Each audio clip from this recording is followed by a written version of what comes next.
Yeah, he's thinking. It just went over my head. Yeah, I heard about All right, I bet it posted. He had the about story with 15 the link people at his house with the Bell Farms last picture. week, getting his camper ready for him while he's sitting in the lawn chair watching.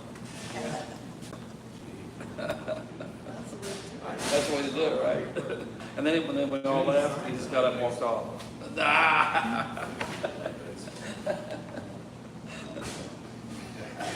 That's what I told him, I said, you're not as young as you think you are. Yeah. I do that. I said, you're not as young as you think you It are. happened fast, because I played, rec softball last summer. When I said, there's no way I'm gonna have to play summer. But every week, I was, on Thursday, and on Friday. Sprinting bases, chasing down one.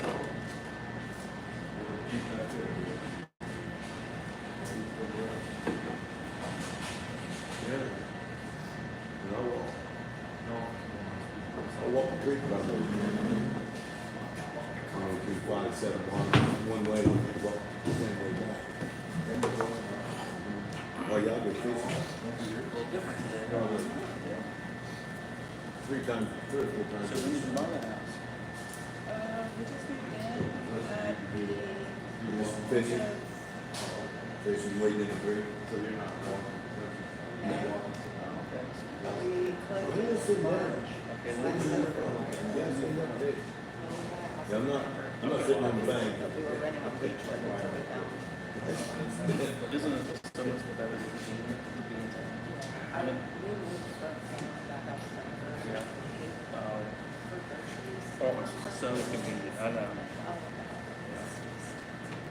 Yeah, we wish we would have done it a long time when the girls were little. Because we lived out to almost to Denver, and to drive into Union every day, church every day, work every day. Yeah. And you think, oh, it's just 15 minutes. No. But you do the whole route. Right, Just yeah. an hour. Yeah, and you'll spend time in town, but you just don't want to go back home right yet. Because there's something that happens later. You probably just burn a hole in it. Either money or gas or time, or all of it. I don't know about There's a vent somewhere, I don't know where it's coming from. What's that? There's a vent blowing right here on somewhere.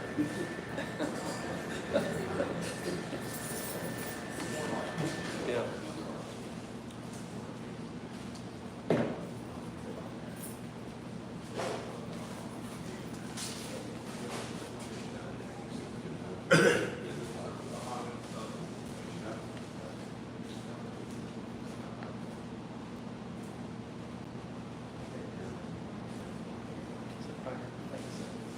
I'm not in the picture. You are. Make sure you talk loud. At 9 o'clock, I'll call the August 4th. Pledge allegiance to the flag of the United States of America and to the republic for which it stands, one nation, under God, indivisible, with liberty and justice for all. Good morning, everybody, and good morning to those at home. Taking the commissioner meeting out to the Ross County Fair today. Good time, big fair, biggest in the state, big first. Appreciate everything that everybody does here to put that together. Brad, especially putting that for you, recording. So I'd like to open up the meeting with a proclamation. During the 81st annual Ross County Fair proclamation. Whereas the Ross County Fair is a vital part of our community since its first fair in 1833, offering an opportunity to showcase the myriad of talents and industry of our citizens of all ages. Much of the success of the Ross County Fair is due in large part to the Junior Fair. Junior Fair has 117 4-H clubs, 483 advisors, and 3,471 members. The Senior Fair Board supports and recognizes the valuable part of this event. The Ross County Fair honors our agricultural industry, which is made up of 1,121 farms and encompasses 247,903 acres, with a 12% increase in clubs. The Ross County Fair exhibits enriches in public knowledge of the world around to the wide range of exhibits from fine arts, antiques, and flower arrangements, to name just a few.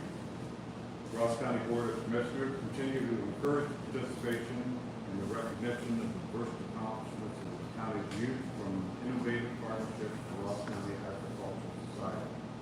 Therefore, be it resolved that the Commissioners of Ross County do hereby urge all citizens to participate in the many activities offered at this year's Ross County Fair, and extend our thanks to the many volunteers and members of the Fair Board, whose dedication is an essential part of the success of our annual county fair. Now be it resolved, the Ross County Board of Commissioners do by and declare August 2nd through 9th as Ross County Fair. Jack Everson, James Lowe, and Dave Glass.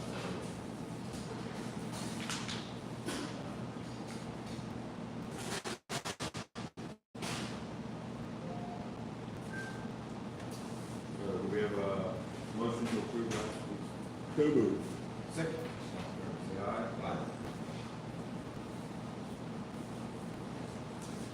Go for the week.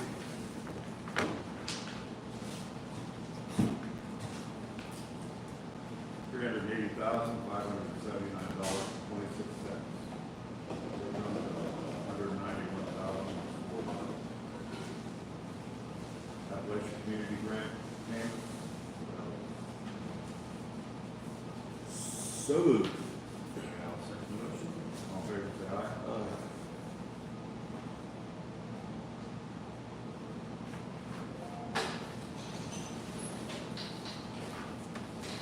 Then and now, $37,085.07. $35,901 for repair three lots road from slide slippage that we had. I'll make a motion to approve the then and now analysis report. Brian, what's, U-line? What is it? U-line, is this something about Shelby uprights? It's a brand name. It's the name of the Shelby News. Second. All in favor, say aye.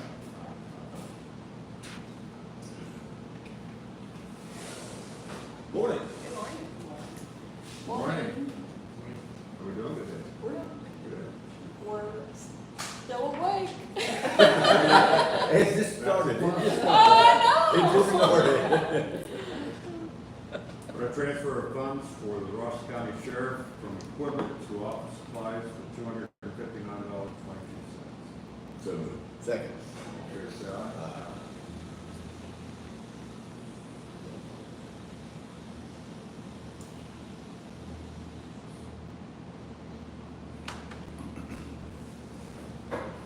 Asset disposal form from the Sheriff's Department for 2011 Chevy Silverado, transferred to Ross County Maintenance.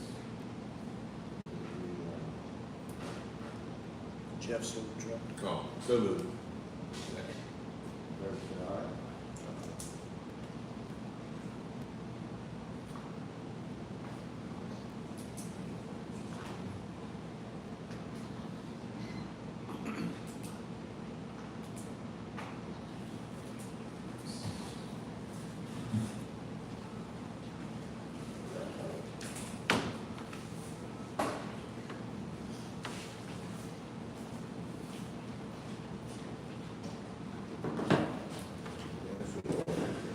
Try not to bring anything to the fair.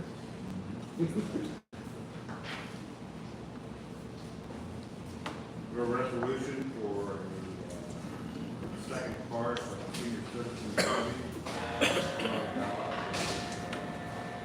The renewal limit for a period of 5 years, 2026 to 2029, 2030. So this is for the renewal. So moved. I'll second. I would say, we're actively working to improve the service and outreach of senior citizen service in Ross County. But a big part of that is giving the choice to the citizens. I think that putting this on the ballot. Second. Further say that we don't really have authority over the senior center, they are a private entity that does work for county. Trying to get All did, All in favor, say aye.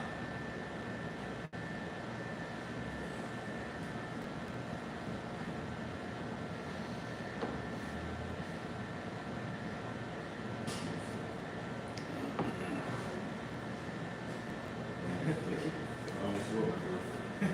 It's a big birthday. Well, happy birthday, man. We went way back. Actually, we're.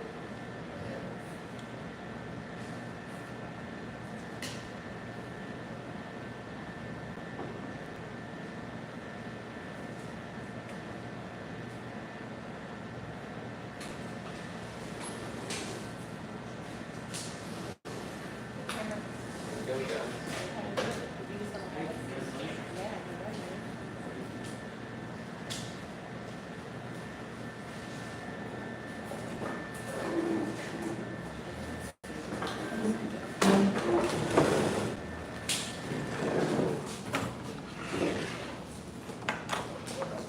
Next item is, letter to, accept the grant for, Duncan and Daniel Enterprises that we opened last week for the sewer district. Put a bid in for that, $7,040. Aye.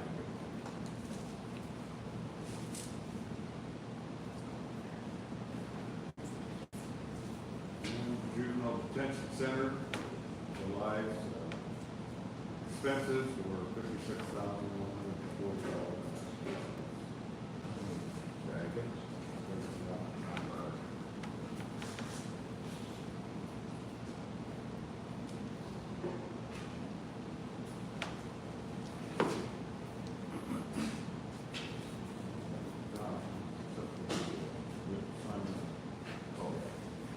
We have a holiday pop spectacular with the Home Century Orchestra every December. Sponsorship letter sent out. We have historically given $1,500 to that cause. Good charity work that they do. Motion to continue that or alter that. Any discussion on that? So moved. I'll second it. I think it's budgeted expense for the 2025 budget, and it's a partnership between all the other entities that are sponsored with this organization. That's all I'll say. All in favor, say aye. Aye.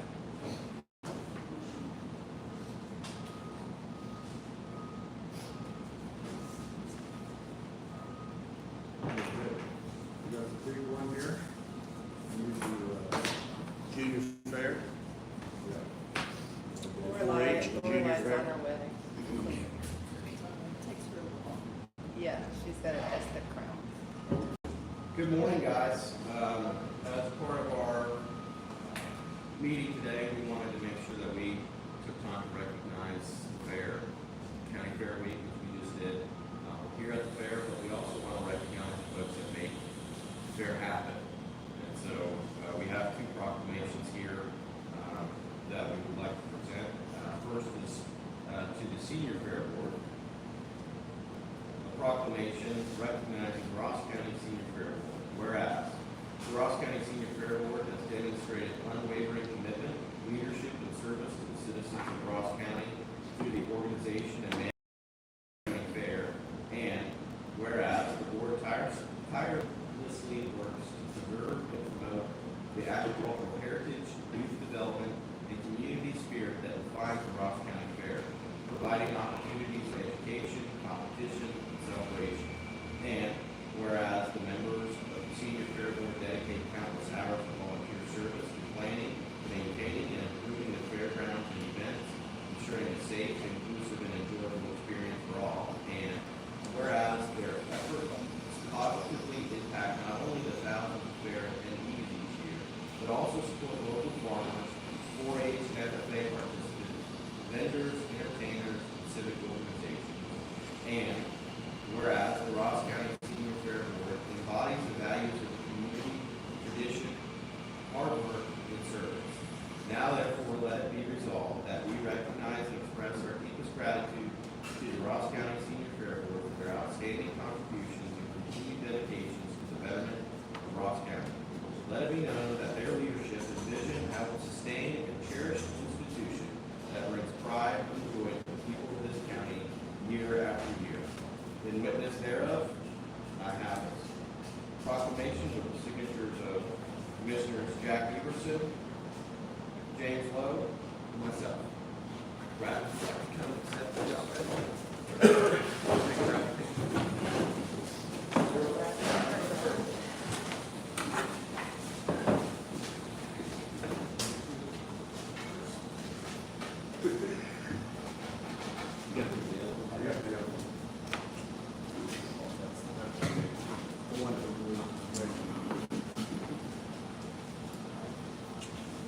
You ready? 1, 2, 3. Got it. Thank you, commissioners. We certainly appreciate all you do for us.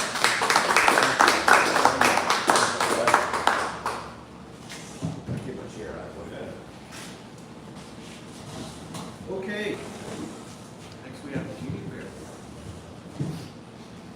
The queen is almost to the grandstand. She's almost to the grand. Queen is on to the grand. That's great. Where's the line? I think it's the crown. It's a crown. Yeah. Actually could have waited. Okay, I have another proclamation recognizing the Ross County Junior Fair Board.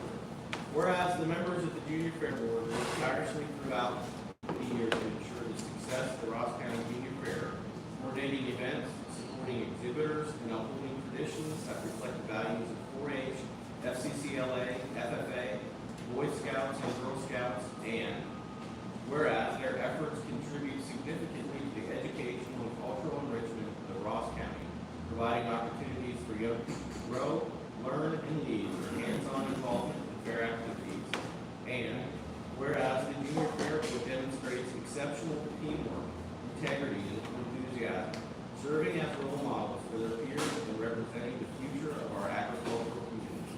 Now therefore, let it be resolved, the Ross County Board of Commissioners do hereby recognize and commend the Ross County Junior Fair Board for their outstanding service and commitment to the youth and citizens of Ross County, and proclaim August 4th, 2025 as Ross County Junior Fair Board Day, and encourage all residents to join in celebrating the dedication, achievements, and positive impact of these young leaders.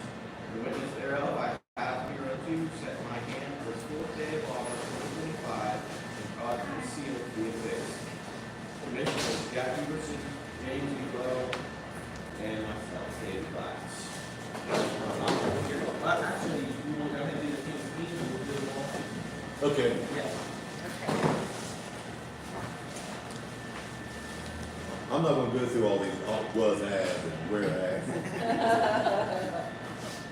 The Ross County Fair is a cherished tradition celebrating the vibrant spirit of our community, bounties of our harvest, and a dedication to our youth. Annual crowning of the Ross County Fair Queen and King serves as a testimony to the outstanding leadership, knowledge, community involvement of our junior fair participants. Whereas these individuals embody the value of hard work, preservation, and good sportsmanship. Therefore, the Ross County Board of Commissioners joyfully declare and announce the selection of the Ross County Fair Queen, Lorelei Block,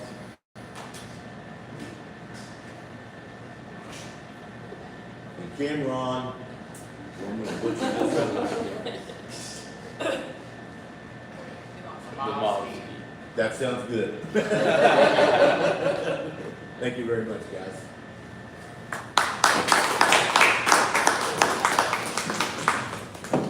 Yes, as soon as they hand this to me, I said, yeah, I'm gonna butcher that up.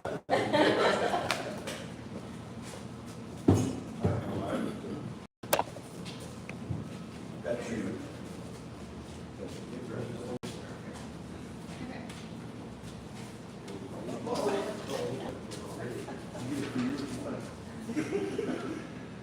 All right, are we ready? 1, 2, and 3.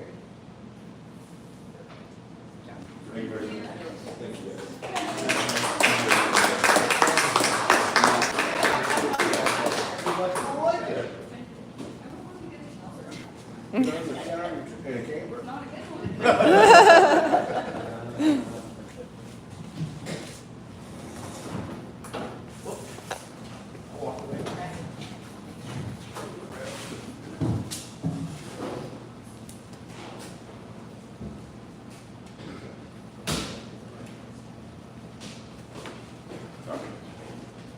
Mr. Mofsky, don't feel bad. They've been butchering Cosenza forever.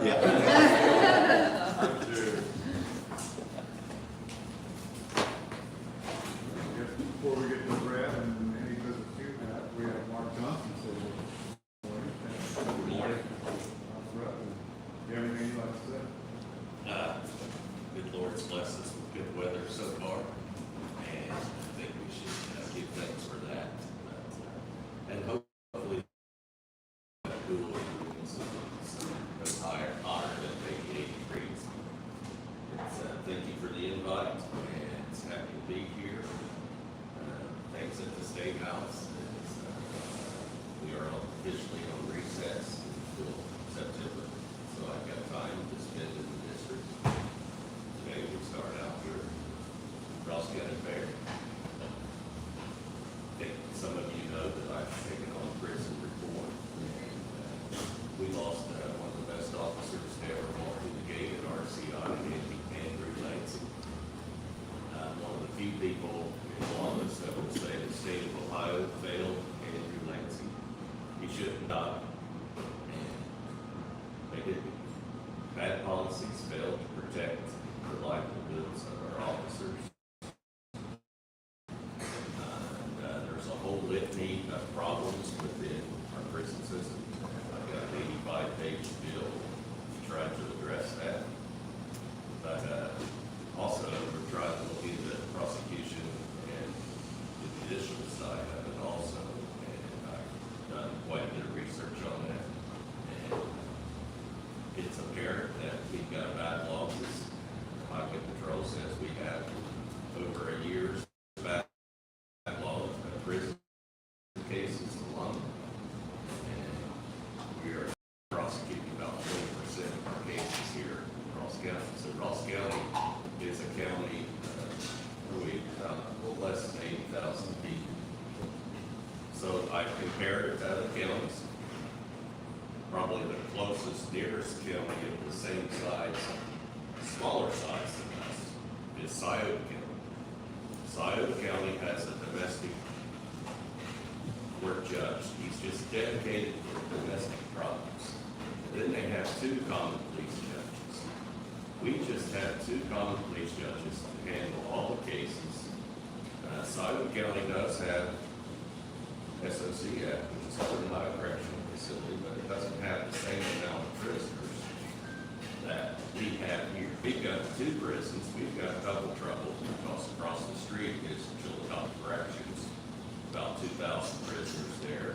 RCI, we have 2,000 prisoners there. RCI is the most violent prison in Ohio. We have officers being assaulted constantly. Few times are we actually getting prosecuted and held to justice and additional time on inmate sentences. And that's a problem to me, and I believe it's a problem to anybody with common sense that believes in law. So I would highly suggest that we attempt to try to get a third judge here in this county. In the operating budget, I got an additional $250,000 to help prosecutors on this, prosecute prison cases.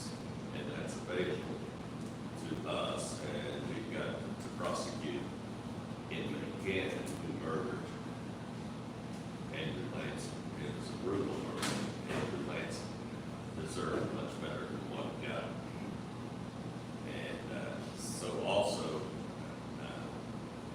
so I meet with Jeff Marks in Ormond. He said that's great, but Mark has still got the backlog on our judicial side. So Jeff Marks has suggested we get the third judge and dedicate it to domestic court. Domestic court cases have risen, and it goes back to a lot of people birth rate here in Appalachia, 55% of the births are unwed parents. When you have that, you have more likely to split up. Young people are not committed to marriage like they once were. Those who do, we need to reward, because the birth rate's at an all-time low.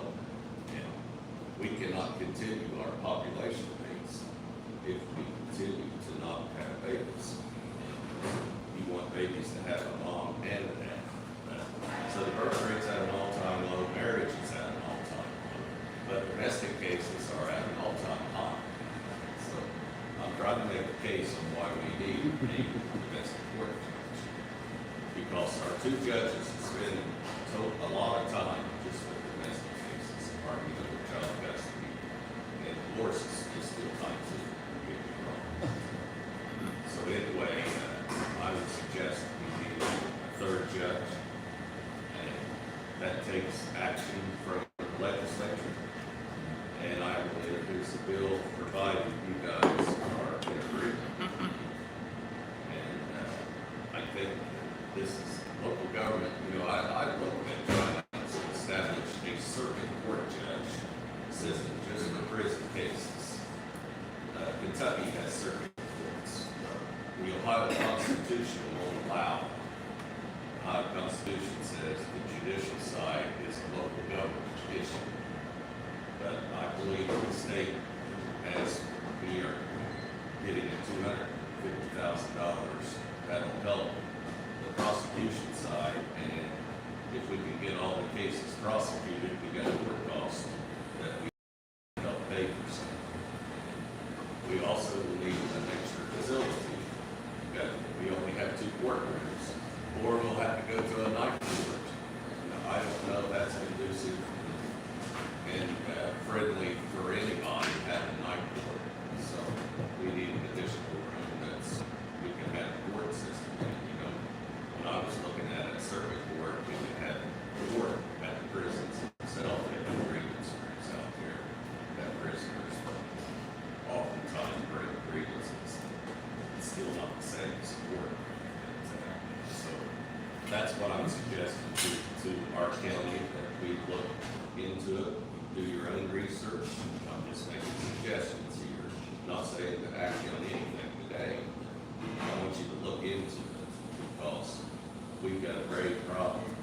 We have many Ross County citizens that are correction officers and staff, and it's not just the COs, it's all the management side, from sergeant all the way up to deputy wardens. And, you know, I just won't go on that case. We also went back last week to try to override the governor's veto of our property tax revisions. Unfortunately, we had 3 of our colleagues that didn't even show up to vote, while others canceled their vacations and come back to vote. And I've had a little more respect for my colleagues if they just come and vote no versus not showing up, because we had one colleague that was in California that flew home in the middle of his vacation. He was on a 2-week vacation. He flew home on Sunday night, and on Monday morning he was there to vote, and he flew back on Monday evening. Wow. And we had others just sitting at home. We don't know what I'm sure they've got an excuse. We had others that canceled vacations going overseas. They can't stop their vacations so they could be there, but we had plenty of notice.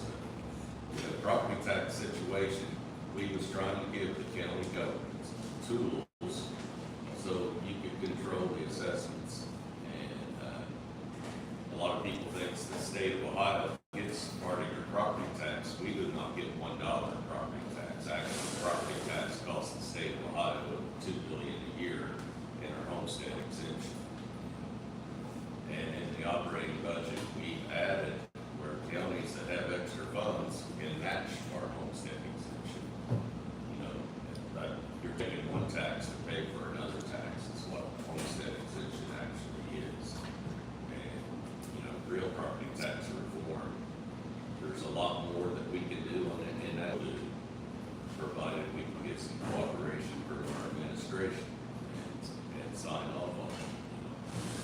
continue to do what we were doing, is taxing people out of their homes. And we've got to take action. I've got areas in Hocking County that's, since the last assessment, their property values went up over 100%. And they're victims of the success of Hocking Hill State Park. Hocking Hill State Park rivals the Grand Canyon and Yellowstone in visitors. It's 3 times busier than any other state park in Ohio. It's got 3 times the problems. Pontus Hollow is the most dangerous part in Ohio because people get off the trails and want to take selfies or to put on social media where I'm hanging on the side of a cliff or something like that. And guess who does the fire and rescue for Pontus Hollow? It's the village of Laurel. And the people of Laurelville are pretty fed up with funding. That's another issue. But anyway, I've got one couple that owns 30 acres near this park that's now paying $5,000 a half for property taxes on 30 acres. $5,000 a half. They take money out of their life savings to pay their property tax so they can live in their home that they've owned for many, many years. And it's just not sustainable. It's got to be addressed. But abolishing property tax, in my opinion, is not the answer, because we don't have a plan to replace that tax. A lot of people say, let's just throw it out, throw the baby out with the bathwater. Well, if you do, your townships have no money. All they'll have is gas tax. And by Ohio law and Ohio Constitution, all they can do is gas tax is what they'll have to operate on, and that's dedicated solely to repair roads. So you can see where the problem lies. It also funds your county government, which is our commission and all county officers, your sheriff and so forth. You know, if you want to go back to the wild, wild west days, just cut off your county government and everybody get a Smith and Wesson. Maybe you might need 2 of them. But doing away with property tax really is not the answer. And yes, there are other avenues to fund county government through the sales tax. And Ross County could probably do that. Well, Ross County is a shopping hub of most of southern Ohio. There's people from Portsmouth and Jackson County and Fayette, they all come here to shop, go to Sam's Club or whatever. Or they buy their cars here. And the car tax does follow them. But you look at Benton County. Benton County is the poorest county in Ohio. I represent Benton County. Benton County takes in a little over $22 million a year in property tax. They take in a little over $2 million a year in sales tax. You cannot make up $22 million a year when you only have, if you times that by 4 and quadruple it, you still only have $8 million. And people say, well, consolidation and smaller government may be the answer, but you can't get any smaller government than Benton County. Let me tell you, the sheriff over there is a wonderful guy. When he was elected, he was the youngest sheriff in Ohio. His name's Ryan King. Ryan runs 2 deputies on days, 2 on afternoons, and 1 deputy at night shift to cover the whole entire county. If he gets a domestic violence call, they either call him or the deputy on call. If the deputy on call doesn't go to serve the domestic violence issue, the sheriff himself gets out of bed and goes to that case. So, can't say we need smaller government in Benton County. We can't consolidate schools in Benton County. We've got 1 school system, 1 high school, one of the poorest high schools in Ohio. The state built brand new facilities. And yeah, there's a lot of things that we need to do, but we don't have but one good-sized grocery store. We have no Walmarts. We've got a few Family Dollars and a few Dollar Generals, and that don't generate a whole lot of sales tax. So I just wanted to put that plug in there. I think it's an important issue that some on social media thinks we can try to fix this problem. And, you know, the state of Ohio, we operate by the Ohio Constitution. The Ohio Constitution says your property values are valued at 35% of the appraised value. The appraisal is done here by your county auditor. And he does a great job of appraising property. He tries to keep property taxes to the lowest amount. But, you know, we have to abide by the Constitution. We can't do away with property taxes. We can't change that Constitution. It also states in there that every property tax owner is to be taxed equitably, which means everybody is taxed equally, including senior citizens. We can't say senior citizens no longer pay property tax because the Constitution will not allow it. And so I hope you understand, we have to abide by the Constitution now. I've had constituents call my office, and our office gets constant calls, and it's not just from Ross County. There's a lot of it comes from hobby for obvious reasons. But you know, we as the legislature can't change the Constitution. The citizens themselves have to change it at a ballot. In order to put it on the ballot requires 2/3 of the legislature. We can't even get an override vote of 60, and that's what it takes to put it on the ballot. So I think you can see the problems that's arise, but somehow it needs to be addressed. We tried to address it, and we're going to continue to try to address it. We can still override the governor's veto if we come back. I think our next session is the first part of October. We will have committee meetings starting back after Labor Day. So that's it in a nutshell. That's my report for today. And I'm happy to be here, and please enjoy the Ross County Fair. Thank you for your comments, Mark, and we appreciate that and getting the update for what's happening and how it touches Ross County. And, you know, just a couple comments and things that you made. First of all, the corrections officer that was lost due to unnecessary violence and where the people in the prisons are not held accountable as the rules and they get through the court system, even out the bottom. I think that I've had discussions with Judge Ader in particular, where the third courtroom and the third judge, and that was really the thinking behind the purchase of the LCMD building, was to make the commissioner's room the third courtroom. Getting that third judge in the seats just about it. So I think we're working along our way towards that. We've had things come up with the courthouse where we haven't done a maintenance update in 20 years, in some years, and past due, we've got deteriorating conditions on the courthouse, and it's our responsibility to take care of that. Prepping the LCMD building or any other alternative that's to move the administrative offices out of the courthouse and make the courthouse 100% good, so they can handle the state load and all through. That's part of the things that we're discussing now, trying to plan for now, how to get all that done. It's moving offices is complex, especially when the building is in the mix. So figuring that out is what we're doing right now, when we take the building, getting that straightened out. In terms of property tax, you know, I think we're all for low taxes. We certainly don't want to chase people out of their homes. The calculation of the property tax value is what's awry. It was intended to handle this type of inflation and low inventory combined. If the formula just doesn't work, and that's the state house is where that needs to be.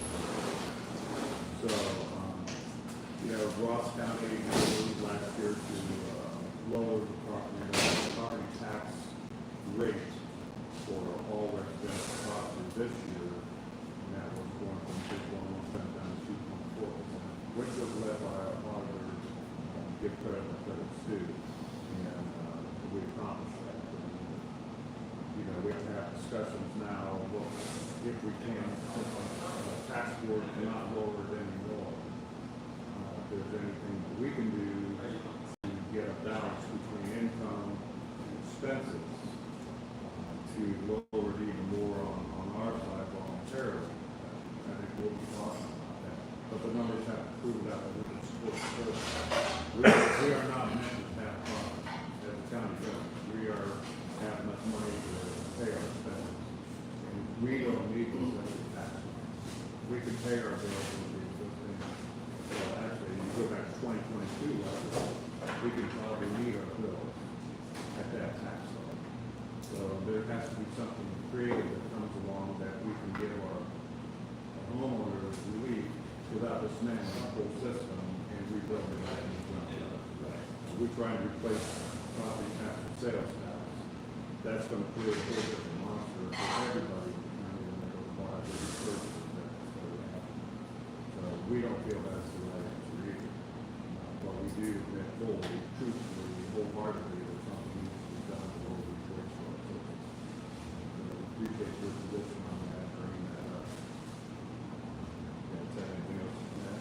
No, I agree with you, Jack. I think, what I was gonna mention, which is the county through the budget commission did lower the property tax rate last year. That amounted to over $2 million of foregone revenue for the county in the future. Seeking property tax relief, we acknowledge we're all property tax payers as well. We acknowledge the situation and want to offer relief where we can. And my personal position is I'd be fine without any property taxes but the state has unfunded mandates that counties have to pay for. There are services that we want to provide, and many of those are supported through property tax that's generated. And so when we talk about property tax comprehensive, I truly believe the comprehensive reform has to happen, but that has to happen at the state level. What we can do is continue what the county has done, which is offer relief on lethal. One of the only counties in the state that has voluntarily lowered our millage rate, thus reducing the rates that we apply to taxpayers in the county that lowers their assessed rate, not the value that they actually pay. And I think as Jack said, we're going to continue to explore as we put together the 2026 budget in the coming months, continue to explore opportunities to provide tax relief to property taxpayers in Ross County. Because with the triennium evaluation that's happening now, we know assessed values are going to continue to go up, not only for residential taxpayers and agricultural uses, but also for commercial rates that have gone through not a lot of valuations where there's exceptions to that. So speaking with the auditor, we know that that's part of what he's trying to do here this year. And on our side of that, it looks like if there is an opportunity for us to provide some rate relief, continue in addition to what has already been offered in 2025, might be maintained in 2026. Whatever we can do is something that will seriously explore. But Jack's point, it's got to be responsible. And we're going to continue to work hard. We're going to three of us, everyone else we work with.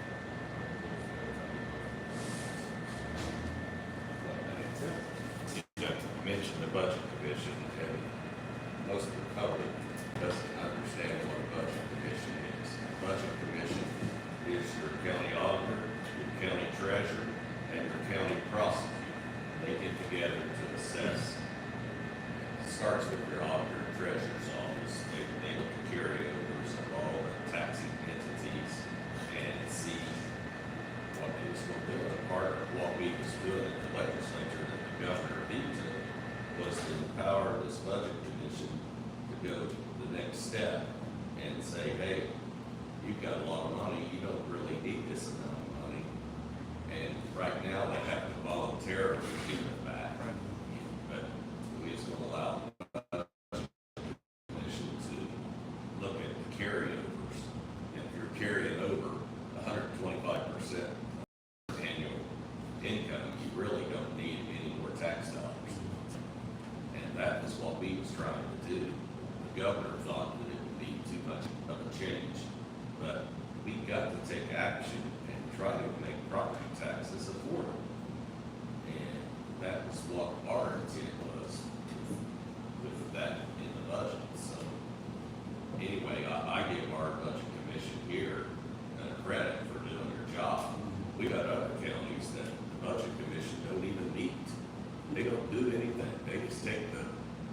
state recommendation is, it's just a recommendation on assessments. And all there's what your property taxes is going up here. The state says 30%. And all the state does is monitor real estate sales for the last 3 years and what it was bought for and what it sold for in particular properties. That's where they get that recommendation. But, you know, your budget commissions can actually see what local property values are, not just take one comparable sale to make an assessment. And so I give Ross County high marks for what you've done, and we would hope that more counties would do exactly what you did here. And so anyway, I just wanted to throw that in there and explain what the budget commission was. So, you know, this bringing in a reasonable amount of revenue to support the services that we provide to one end of the state. I think what the three of us do, and really it started with Dwight, Beatty's commission too, that we started budgeting a little differently. We were looking at not just adding on 3% increases or 10% to last year's budget.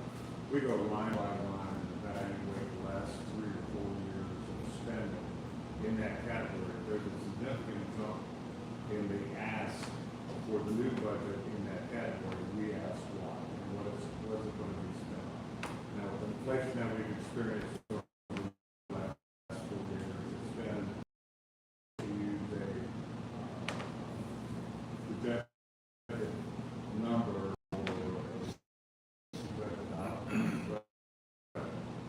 the user or lose it philosophy of slush funds buried in the budgets and disappeared from Lost County budget. And we are, it has to be a justifiable project, it has to have measurements, it has to have goals, and be measured against it to show the justification of that expense, as well as the benefit. So we are really taking a deep dive into the 26 budgets that we have to review every year for the agencies we fund. But we're asking questions and we're doing our due diligence to make sure that the taxpayers' money is spent wisely and goes about it. I'd like to thank Mark for talking to us, and we went up to his office, me and Brad went up to his office and talked to him about the sewer project, State Route 104 sewer project, and we were moving right along, and it got to a sticking point, and we had Mark's office contact the Ohio Department of Rehabilitation and Corrections. Mark got it done for us. This project's been going on since 2016, 2017, and I think that sewer project's gonna move right along now. It's ready to go out for bid here shortly, and we're gonna run from the Ross County Airport down 104, and it's gonna dump into the sewer. It's gonna be dumping into CCI. So, Mark, I'd like to thank you for that. You're welcome. A couple other things that we're working on. You know, Kevin Shoemaker, your planner, has contacted me. He's looking at trying to get some of the former Camp Sherman property that's over next to Route 35 and turn that into a residential development there. And we've been trying to get a meeting with the Department of Development. I'd like to get the main person here. And to this date, we have not been able to do that. Another thing that he was looking at is north of the VA, the state of Ohio, owns about 800 acres, over 800 acres. And that's former Camp Sherman property that was never really utilized as camp. Federal government come in and bought this big swamp land. And we believe that would make a good place for a veteran cemetery. And whether that be a state of Ohio veteran cemetery, I prefer it to be a national cemetery. And most national cemeteries is going to help connect them to the VA, standalone national cemetery. Freedom, Kentucky's got. But in Ohio, we have more veterans than most per capita. And we can make a good argument. You know, the reason Camp Sherman is located in Chillicothe to start with is it was centrally located.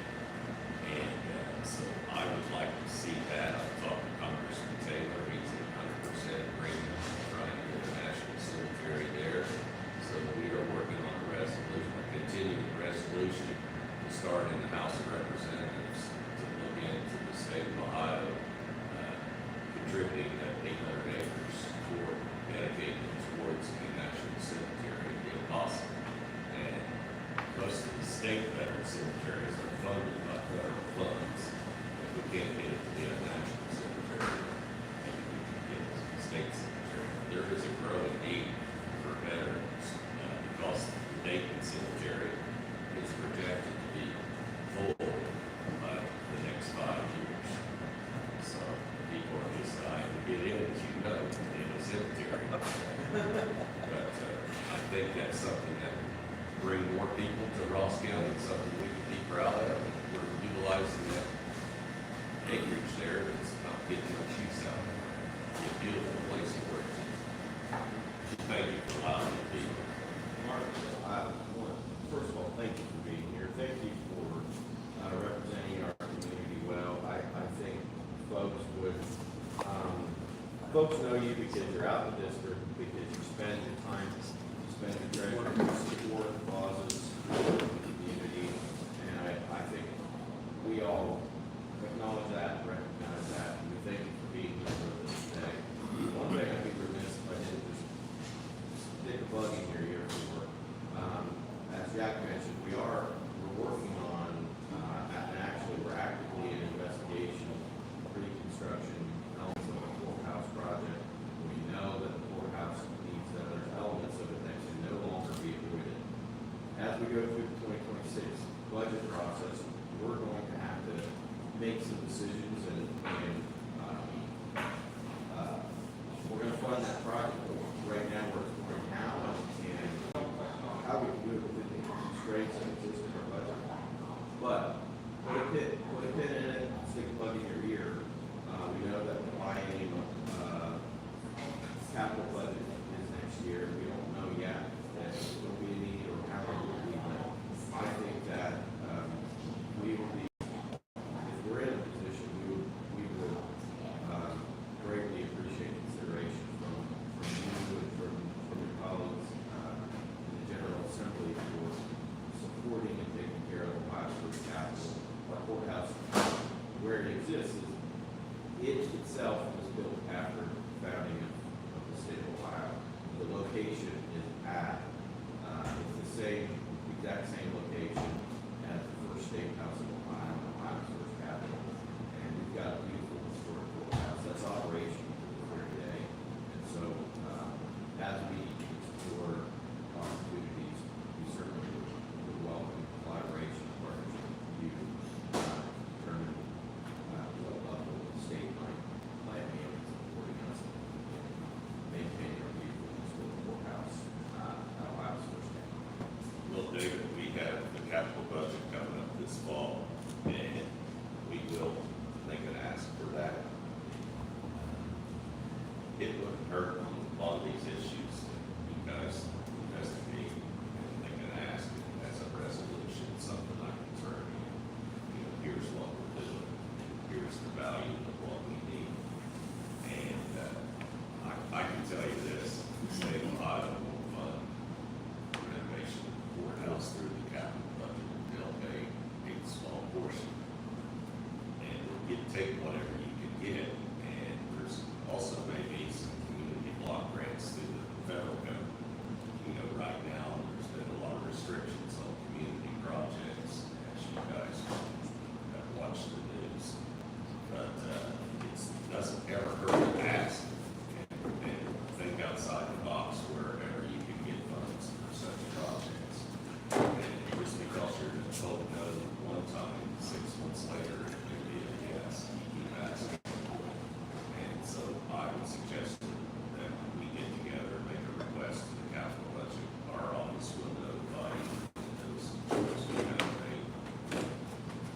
I think for as a principal, one thing in my career, and definitely applied here, I think the way that we look at things is, we're not asking the state to bail us out of anything. And when we go to Columbus or we go to the federal government and ask for funding, generally that request is supported by matching dollars, funding, skin in the game of our own. And usually, in a case where it's a local thing, it's where we ask for a specific situation. But we just appreciate all that you do and all that you represent our community. I think you represent very well. We're grateful that we have representatives that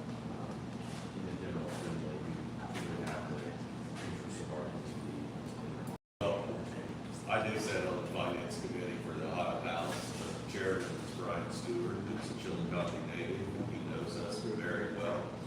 So it might not hurt to send it, we'll send this, if you pass a resolution, we'll also send it up to Brian. And then we need to work the Senate side, should, the capital budget starts in the Ohio House, well, it starts with the governor, he has to release the state needs on the state projects. And then the community project starts in the Ohio House. But then we need to get the Senate on board, so Senator Wilson and his team need to be on board also. So in the meantime, we got all this week and other times that maybe Senator Will can show up over here and get it tomorrow night. And we'll put a bug in his ear. Because many times the House passes things and goes over to the Senate and they get cut off. And so it pays you to work both sides of it. And so that's just a tip of some advice for me. Been up there for 5 years. We've hired a kid for Grace Library. She's on for grants over there. Right. Hope you are so we're trying to dig in with the pockets that we can. And right now we're across now. That's just good. County management. Thank you for that. So we got, State University Extension Office. Yeah, how are you today? I'm good. Good? Told David I'd stop by and visit at some point this Okay. morning. Yep. So, I know some of my coworkers have been over.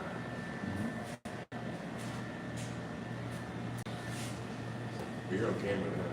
But You're on camera now. I do not camp here. I only live about 5 miles away. And I like to go and get a real shower. Yeah. Yep, definitely. So how are things going at the center? Very good, very good. Yeah.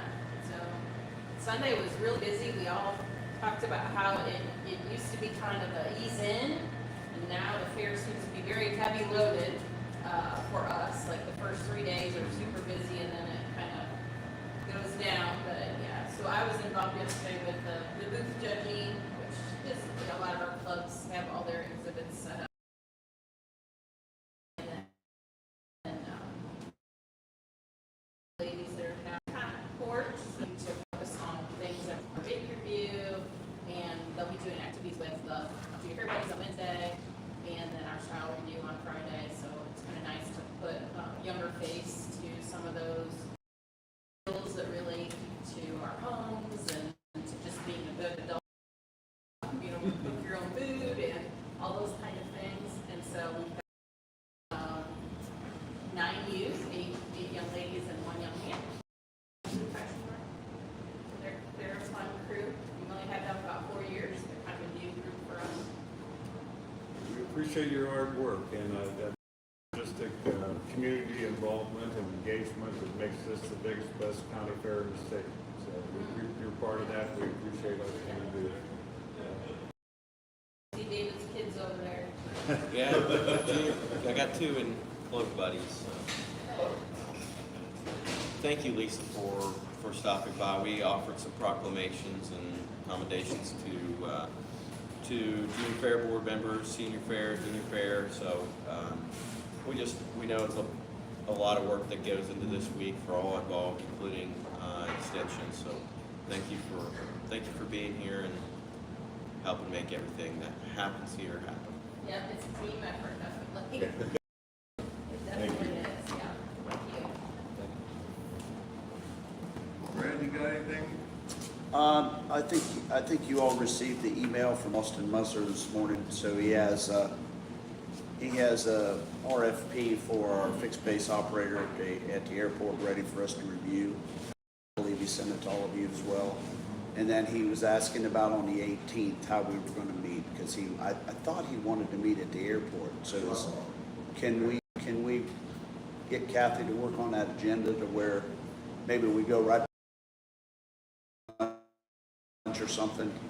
We would have a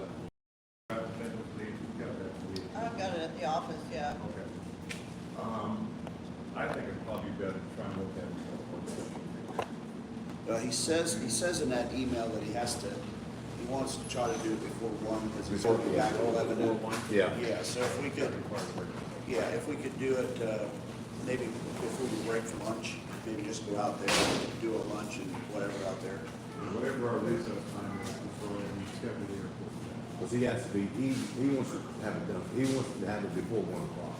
That's what I think. Yeah, because he's got to be back at 11, and he said, about 2 o'clock or something, so they want to try to get it out Done here by by then. 1, I think. So we'll try to squeeze that in the agenda and let you look at it. That's really all I have this morning, other than thank you all very much for doing this and being here today. And for being here yesterday as well, and being here every day. It's our pleasure, and you do a great job out here, Thank you. Brad, do you have any county administrator hat off? County Fair board, anything worthy of report? I don't think he didn't take the county administrator hat off. Now he just has a county administrator hat, one half, and Well, you know, like Representative Johnson said, you know, we're so blessed to have this weather. After what we had for the last 2.5 weeks prior to with 105 indexes and stuff, you know, this is perfect. It keeps everybody's temperature down, not just outside, but in their head, you know. Everybody seems to be having a really good time, getting along well. The fairgrounds, I mentioned some of the board members yesterday, but Brian Bethel, who took over the concessions a few years ago, has done a great job here. If you can't find something to eat here, you can't find it anywhere. There's, like I said yesterday, I think there's more places to eat here than there is on Bridge Street right now, and it's easier to get here than it is. But yeah, you know, the animal show started this morning. There's all kinds of great things going on here. If you're into animals, today's the day.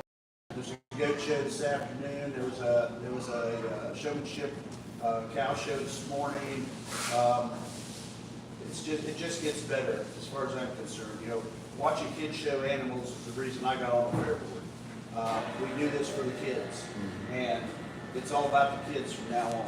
You go watch an animal show, and you will be proud of what Ross County's doing, and what our young people in Ross County are doing. It's a great place to be, to watch young people do the greatest things that they do. Leadership, responsibility, empathy, understanding. You see it all out here, that's for sure. So if you're listening on the little TV there, please come out and join us at Thank you, sir. Thank you. Thanks for all your work, keeping it all, appreciate you keeping it all guys. moving. Appreciate it.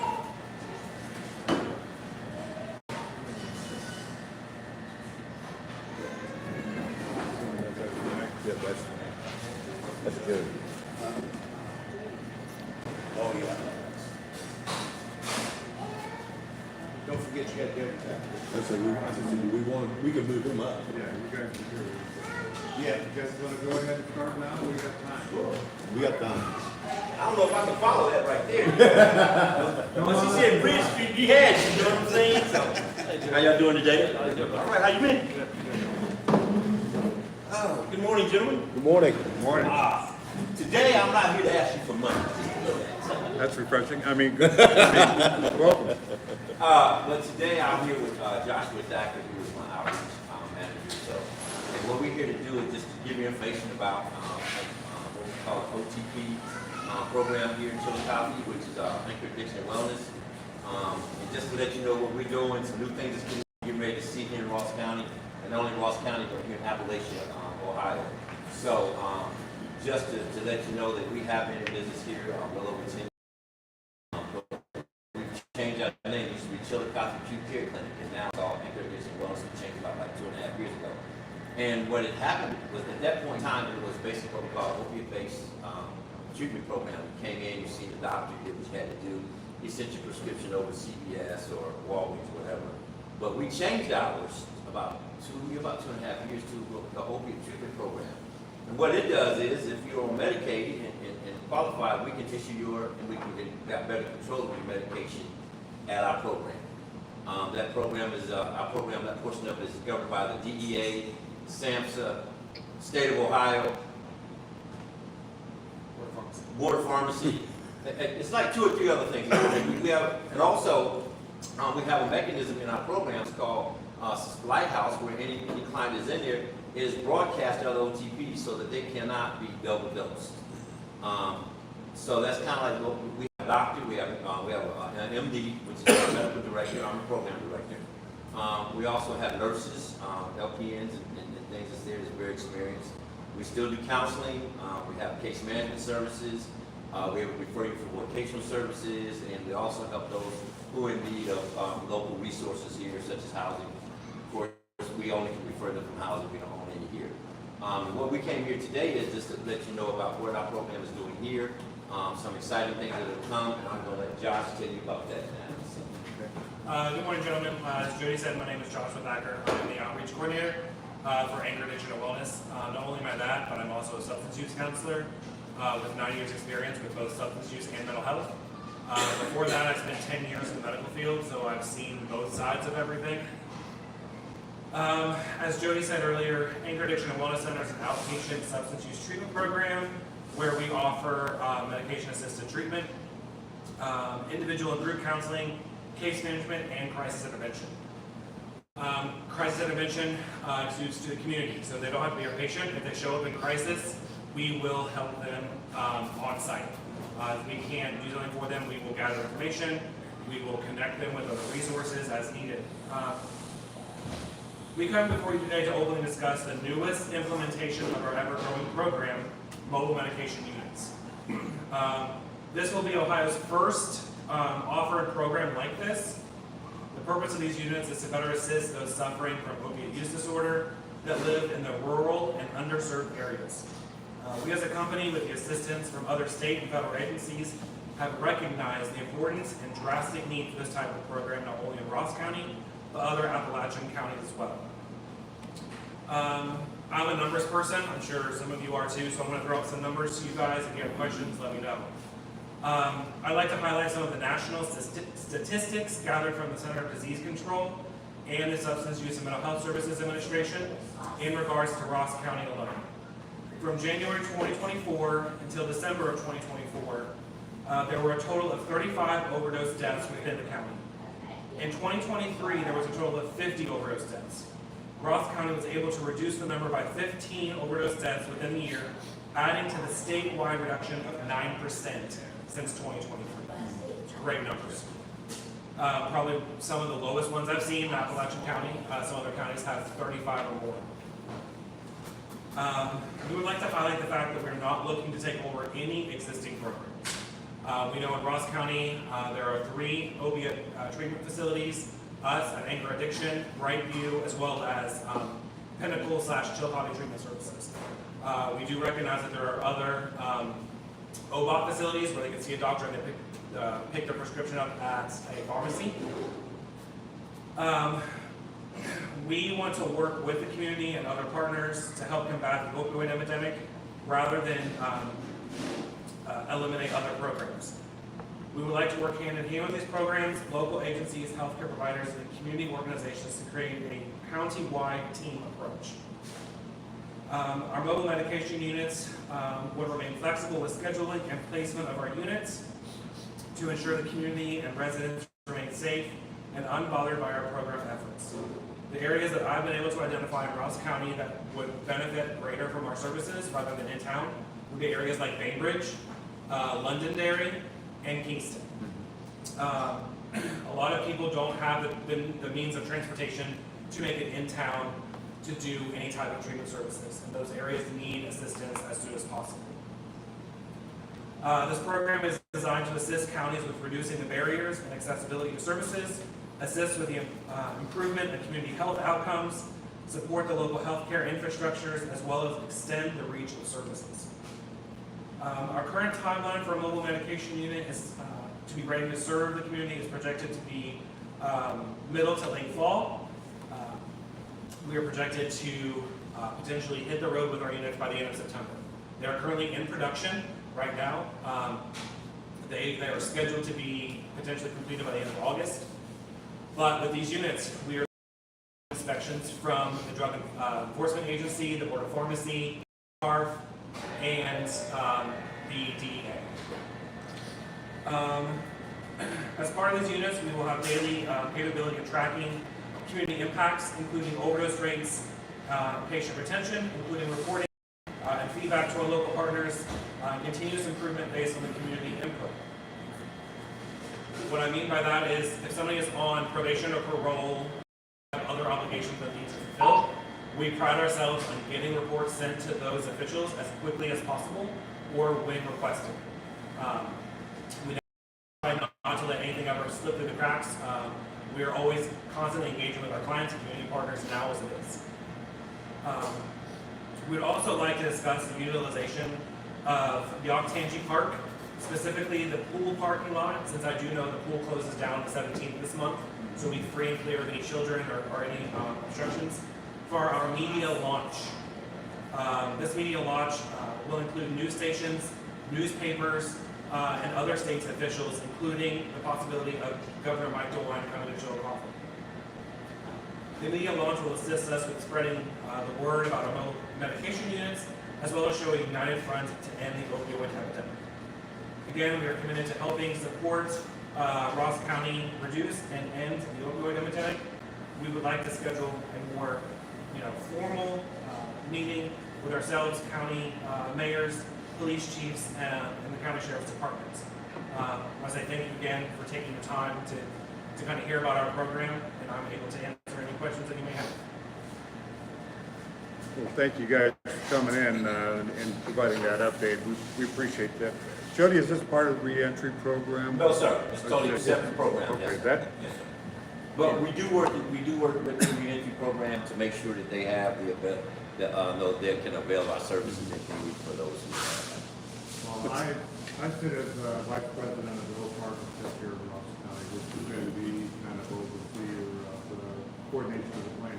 We will take all newcomers that are looking to reduce the use of opiate-driven drugs.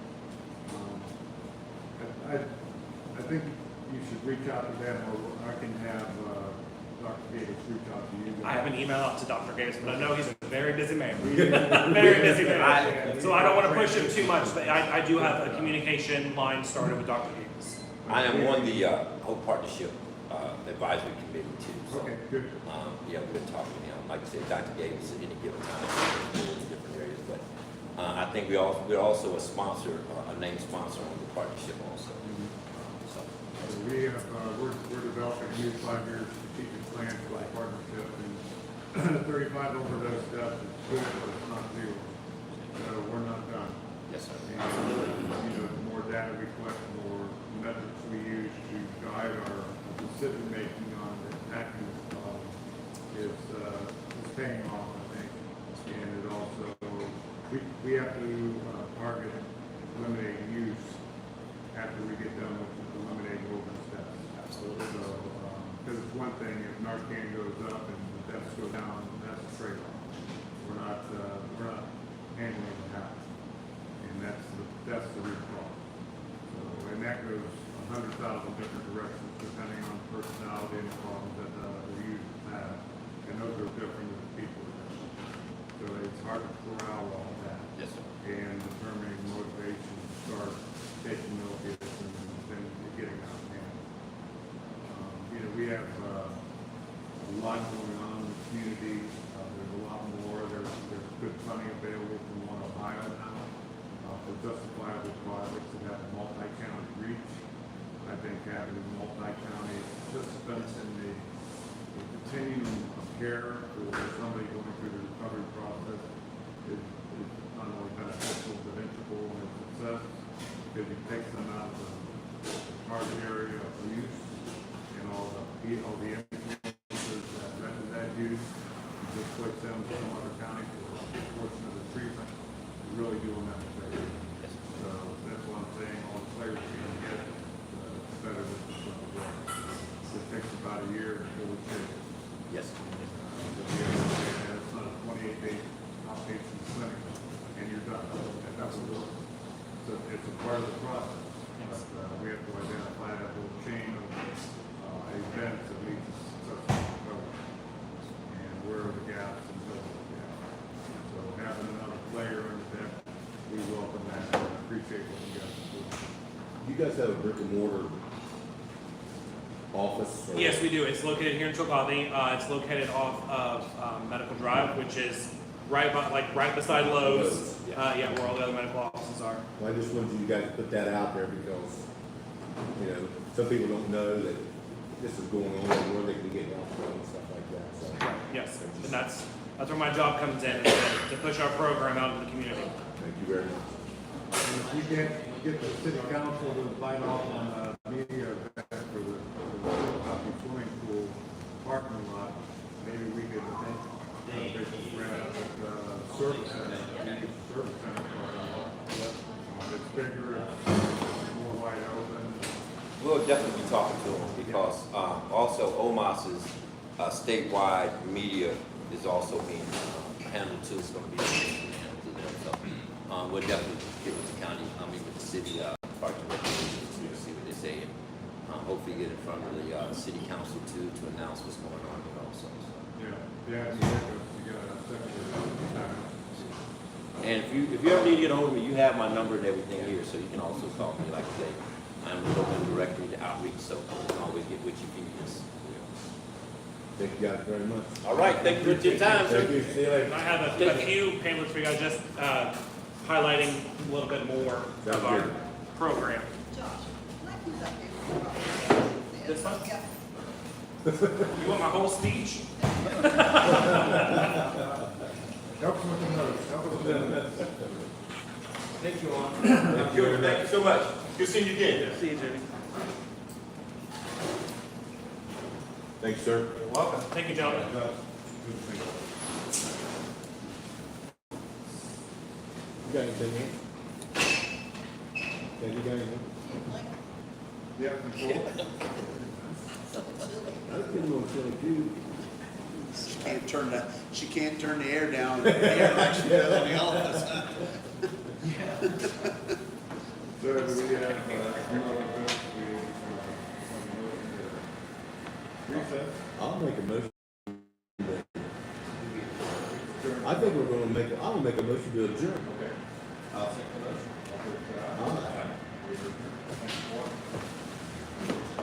That's. Appreciate your help.